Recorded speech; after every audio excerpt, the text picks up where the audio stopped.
Jurée de choc dans l'émission de télévision X Factor, elle est la star du programme. Un rôle qu'elle prend très à cœur.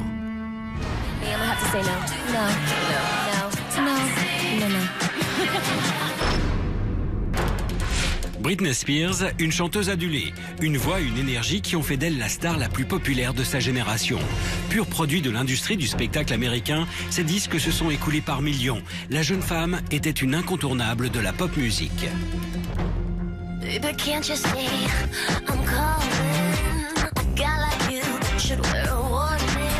Pourtant, en 2007, le château de cartes s'écroule. Victime de son succès, elle est devenue la proie privilégiée des paparazzis qui la traquent inlassablement. Les crépitements des flashs n'ont plus rien de glamour. La jeune femme sombre, dépression, alcool, drogue, boulimie. La Lolita préférée de l'Amérique puritaine s'est muée en icône trash. 2012, un retour remarqué de la jeune femme sous les projecteurs. C'est par le petit écran que la star a décidé de revenir sur le devant de la scène. Souriante, amincie, elle semble aller mieux. Nous sommes allés en Californie pour en savoir plus. Le public est unanime. Britney est sur la bonne voie.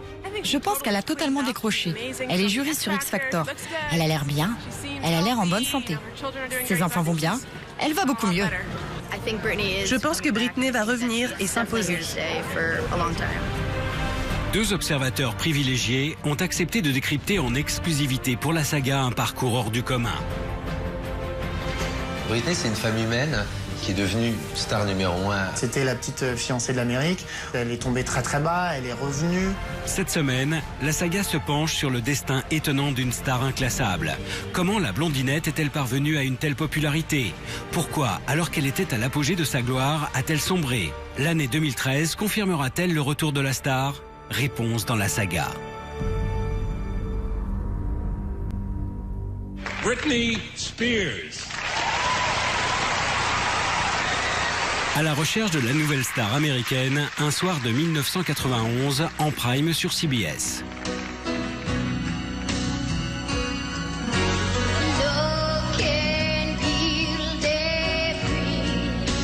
Cette petite fille que des millions de téléspectateurs découvrent, c'est Britney Spears. Sa reprise du tube de l'époque, Love Can Build a Bridge, impressionne l'assistance. L'Amérique est conquise. Il faut dire qu'à 10 ans, l'enfant a déjà tout d'une pro. Travailleuse acharnée, elle veut réussir et plaire au public. Britney Spears a grandi dans le sud des États-Unis, en Louisiane. Et très tôt, en fait, elle a été emportée par ce phénomène qui sont les concours pour les enfants, les concours de chant, les concours de talent, ce genre de choses. C'est quelque chose qui a marqué son enfance, qui a structuré son enfance. Petite américaine moyenne, Britney chante à l'église tous les dimanches et rêve de gloire. Même si elle finira seconde du concours, peu importe, elle a déjà marqué les esprits.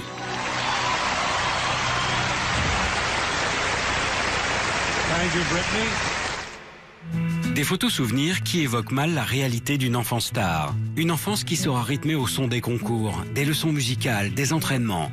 Un travail titanesque et un objectif en ligne de mire. La maman de Britney souhaitait sans doute devenir artiste étant plus jeune, mais le milieu dans lequel elle évoluait lui a empêché justement de devenir cette artiste. Et donc en fait, elle a vu en Britney l'artiste qu'elle n'a jamais été. Donc c'est elle vraiment qui a poussé sa fille à devenir ce qu'elle est.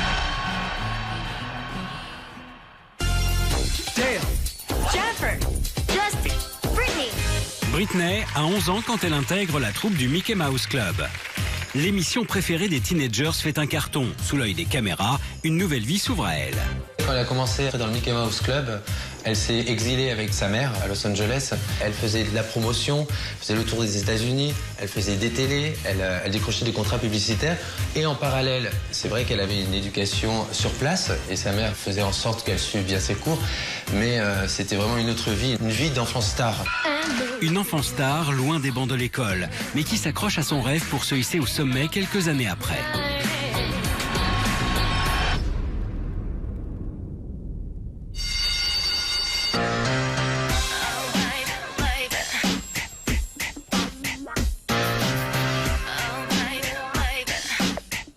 En octobre 1998, un tube planétaire envahit les ondes. Baby One More Time se vend à plus de 10 millions d'exemplaires et le monde entier craque sur cet ado aux faux airs de Lolita bien sage.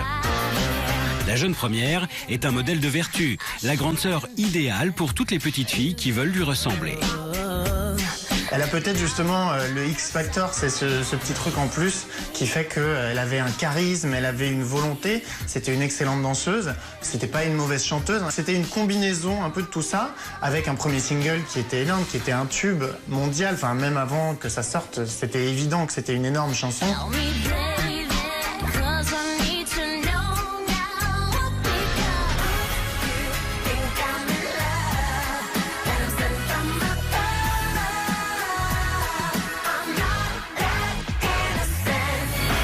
La star de ce début de 21e siècle.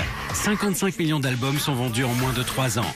Elle devient la chanteuse la plus bankable du moment. Celle que la presse surnomme la princesse de la pop fait vibrer les adolescents aux 4 coins du monde.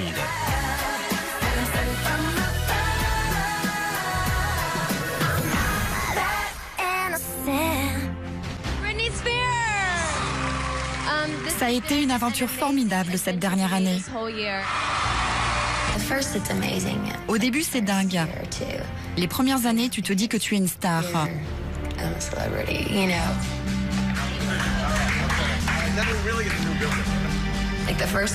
Les premières fois qu'on te demande un autographe, tu planes.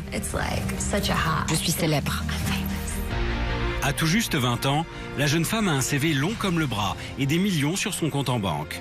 Une idole au firmament. Pourtant... Britney Spears et Kevin Federline se sont finalement séparés. Ça s'est passé par texto. En effet, le futur ex-Mr. Spears a appris cette nouvelle par SMS. 2006, le divorce d'avec le père de ses enfants, Kevin Federline, est prononcé. Un échec sentimental que la jeune femme va très mal supporter et qui constitue l'amorce d'une longue descente aux enfers. Un mariage raté auquel s'ajoute une surmédiatisation. La jeune femme est traquée sans relâche par les paparazzi. Sa vie privée et ses histoires de cœur sont étalées en première page des tabloïds. Le rêve de célébrité a viré au cauchemar. J'ai travaillé pendant 6 ans.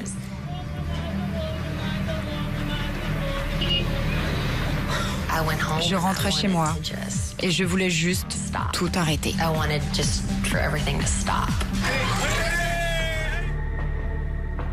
La trash girl a supplanté la jeune première. Britney n'est plus une petite fille modèle, le symbole de réussite gravé dans la conscience collective. Alcool et drogue font désormais partie du quotidien de la jeune femme. Le mythe s'effondre. On peut parler de crise d'adolescence à retardement, mais dans un milieu comme celui-là, avec tous les excès qui vont avec l'alcool, avec la drogue, avec toutes les tentations, avec tous les gens qui se servent des artistes, c'était un très mauvais moment et un très mauvais contexte pour faire une crise d'adolescence. Une descente aux enfers abyssale. En février 2007, poussée à bout et sans repère, Britney se rend dans un salon de coiffure et se rase le crâne devant une horde de paparazzi. L'image d'une jeune fille en détresse qui va faire le tour du monde. On a appris que Britney Spears a été repérée chez un tatoueur local et qu'elle s'est fait raser la tête. Son comportement récent pose la question. Est-ce que Britney Spears a perdu la tête ?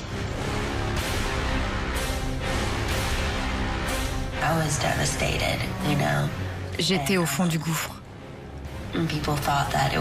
Les gens pensaient que j'étais folle, alors que des gens se rasent le crâne tous les jours. Je traversais une phase difficile et j'avais besoin de m'émanciper. Le psy dira obligatoirement que voilà, le fait de vouloir se raser sa belle chevelure blonde, c'est de vouloir repartir à zéro. C'était à l'époque où elle avait des problèmes avec la justice, dans la mesure où on allait lui enlever la garde de ses enfants qu'elle a eu avec Kevin. Et c'est peut-être l'hypothèse la plus probable, c'est que le fait de se raser les cheveux enlève toute trace de drogue. Et comme elle prenait pas mal de drogue à cette époque, au moins il ne pouvait pas y avoir de test et elle pouvait être protégée.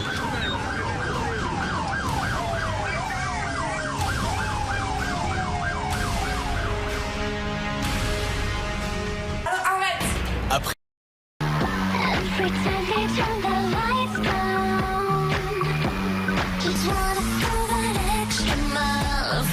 Les MTV Music Awards, le climax de plusieurs années de déboire.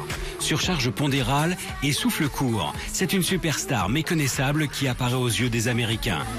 Britney chante en playback, sa prestation est catastrophique. C'est le coup de grâce pour la star déchue. MTV donc, voulait présenter le comeback de Britney. On parlait d'une prestation incroyable avec un magicien, avec des effets spéciaux. Donc tout le monde était vraiment en attente. Et les jours qui ont précédé la prestation, on a eu des rumeurs comme quoi Britney ne venait pas aux répétitions, Britney était en retard, Britney n'était pas en état de répéter.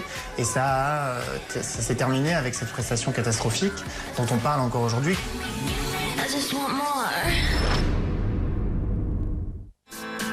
Lumière du briquet lorsque les projecteurs s'éteignent. Le prix à payer pour revenir en haut de l'affiche. Conséquence, Britney a perdu du terrain dans la course au trash sans merci que se livrent Gaga et Rihanna, les nouvelles sulfureuses. C'est en pop star classique que Britney se décline désormais. Et ça marche. Preuve qu'elle est une chanteuse. Une vraie.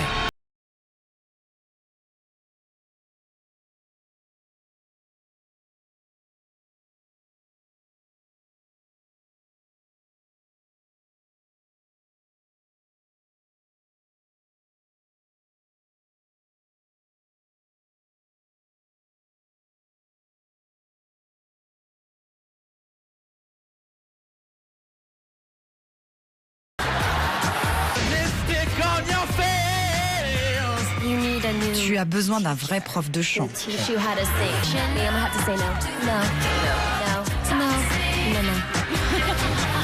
Et après, c'est moi le méchant dans l'histoire. C'est un retour réussi.